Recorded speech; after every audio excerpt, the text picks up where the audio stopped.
So you might recall about a month ago, we were talking about this situation with the UN going after Japan. The UN was very upset with Japan, essentially writing this memo and accusing Japan of not following DEI policies enough. And essentially saying that if they don't follow DEI policies more, it's going to be a problem for them. As pathetic and bizarre as that all was, we now have Japan issuing a response to the UN. This for a different reason though, because last year in October, the UN was accusing Japan of discriminating against women due to the way they're running their imperial throne. So hopping over to an article on NHK, let's translate this via DeepL and take a look. Last year, a UN panel aiming to eliminate discrimination against women recommended that the Japanese government revise the Imperial House Law, which stipulates that the imperial throne shall be succeeded by a male member of the male lineage.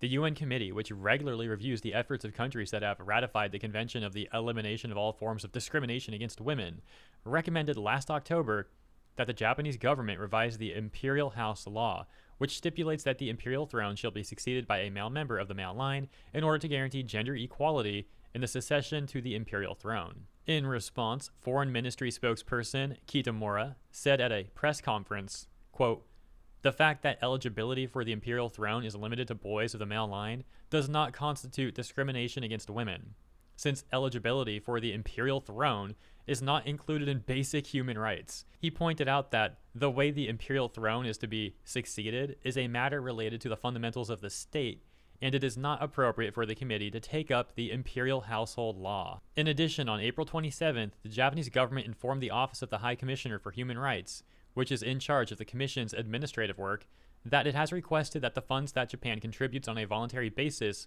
not be used for the Commission's activities, and furthermore that the Commission members' scheduled visit to Japan this fiscal year would be canceled. So yeah, you can see Japan was really not having that recommendation, not only denying the recommendation, but even canceling the scheduled visit. The Ministry of Foreign Affairs responding, saying that the government contributes 20 to 30 million yen annually to the commission, but that no funds have been used for the commission's activities since at least 2005. Finally, NHK saying it is unusual for the government to request that funds it contributes to the UN not be used for specific activities. You gotta wonder how much of this money is really getting allocated properly anyways, and how much of it is just padding the executives and the administrators' pockets. And as we've discussed before, it always comes off really fake when the UN goes after Japan for alleged human rights reasons. Instead of taking their resources and going after countries in the UN that overtly have laws in their government that do discriminate against women, once again making it all seem fake and like they're just playing politics. But let me know what you think about all that in the comments. As always, thank you for tuning in. Consider liking and or subscribing if you enjoyed my coverage, and have a wonderful weekend ahead.